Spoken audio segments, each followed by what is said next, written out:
Bonjour à toutes et à tous et bienvenue aujourd'hui dans la Géozone. L'ONU ne sert à rien. Vous avez déjà sûrement entendu cette phrase, que ce soit dans la bouche de politiciens ou dans celle de membres de votre famille. Mais est-ce vraiment le cas? C'est ce qu'on va voir dans cette vidéo. Bon, l'Organisation des Nations Unies existe depuis 1945 et est la directe suite de la Société des Nations qui exista durant l'entre-deux-guerres mais qui se cassa la gueule après. Aujourd'hui, l'ONU est composée de 193 États et 4 observateurs regroupés au siège de l'organisation à New York et est séparée en différents organes, dont les plus importants sont l'Assemblée Générale qui regroupe tous les pays du monde, le Conseil de Sécurité qui regroupe 5 membres permanents et 10 membres non permanents et la Cour internationale de justice qui se trouve à La Haye aux Pays-Bas. Mais l'ONU, ce n'est pas que ça, mais aussi plein d'agences que vous connaissez tous, comme le FMI, le Fonds monétaire international, l'UNICEF, l'OIT, l'Organisation internationale du travail, l'UNESCO, l'OMC, l'Organisation mondiale du commerce, ou encore l'OMS,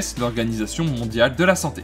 Bon, ce n'est pas parce qu'on ne se rend pas compte de son intérêt que l'ONU ne sert à rien. Tout d'abord, le premier objectif de l'ONU, c'était d'éviter une troisième guerre mondiale et donc aujourd'hui de propager la paix le plus possible. Les casques bleus, que vous connaissez, sont intervenus à Chypre, on l'avait vu dans cette vidéo qui apparaît en signé, mais aussi lors de la guerre du Golfe, en Yougoslavie, au Rwanda ou même au Cambodge. Et c'est toujours le cas aujourd'hui avec près de 13 missions de maintien de la paix dans le monde. Mais ça, c'est lointain pour nous, comme l'impact de l'ONU sur la décolonisation ou le programme des Nations Unies pour le développement qui permet de combattre la pauvreté dans le monde. Aucun organisme n'est plus démocratique que l'ONU. À l'Assemblée Générale, tous les pays possèdent une voix. Nauru, 21 km², 15 000 habitants, et l'Inde, 3 290 000 km² et 1 320 millions d'habitants, possèdent la même force électorale. C'est fantastique quand même. Puis l'Assemblée Générale, c'est vraiment le regroupement de tout le monde. Ban Ki-moon, l'ancien secrétaire général de l'ONU, disait « Cette Assemblée Générale est vraiment devenue le Parlement du monde ». C'est pas beau? Mais l'ONU, ce sont aussi des conférences sur l'environnement, sur le droit des femmes, sur le logement, sur les droits de l'homme. Enfin bref, je pense que vous avez saisi. Depuis la création de l'ONU, la part des personnes vivant avec moins de 1,25 $ par jour est passée de 47% à 14%. La part de la population ne mangeant pas à sa faim est passée de 23,3% à 12,9%. L'égalité homme-femme est en constante augmentation et le nombre de personnes ayant accès à l'eau potable a été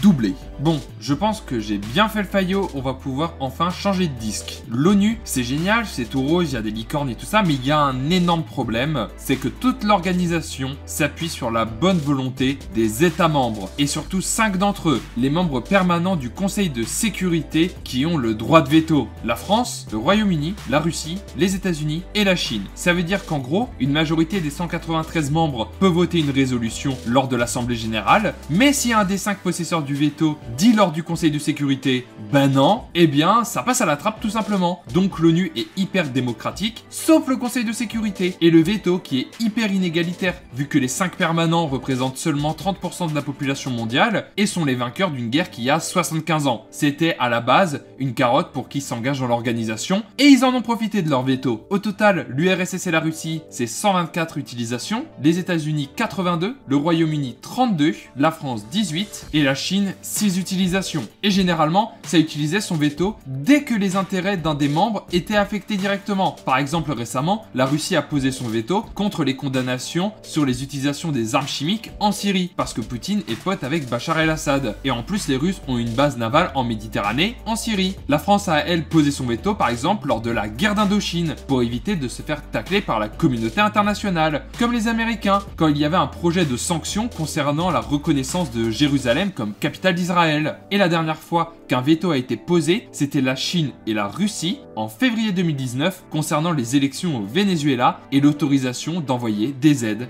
humanitaires. Mais imaginez, la résolution que vous avez votée à l'Assemblée Générale, elle est acceptée par le Conseil de sécurité. Vous vous dites génial, ça va être enfin mis en application. En fait, pas vraiment, puisque si un État ne veut pas faire d'efforts, rien ne le force à agir. C'est l'article 2 de la Charte des Nations Unies qui explique cela. Aucune disposition de la présente charte n'autorise les les Nations Unies à intervenir dans des affaires qui relèvent essentiellement de la compétence nationale d'un État. Et c'est logique d'éviter les contraintes pour convaincre un maximum de pays de rejoindre l'ONU. Sauf que ça donne une politique à deux vitesses. Ceux qui acceptent de jouer le jeu et qui peuvent donc par exemple se faire condamner par la Cour internationale de justice, et de l'autre côté, ceux qui refusent et qui choisissent le droit qui les arrange par exemple pour éviter les sanctions. Donc ça donne pas trop envie de s'engager pour prendre tarif. Et en fait, ils interviennent surtout dans des États faillis, tandis que les pays riches, eux, se permettent des libertés, vu qu'on considère qu'ils se portent bien et qu'ils sont autonomes, ce dont ont profité les Américains en intervenant sans l'aval de l'ONU, au Moyen-Orient par exemple. En fait, l'ONU manque de mordant et de capacité à contraindre les autres pays à l'écouter. En fait, l'ONU, c'est un peu comme un prof, c'est-à-dire qu'il va te dire que ce que tu fais c'est pas bien, mais il va pas t'en mettre une dans la gueule. Mais l'ONU manque aussi d'une vraie instance pour l'environnement, vu que le programme des Nations Unies pour l'environnement situé à Nairobi au Kenya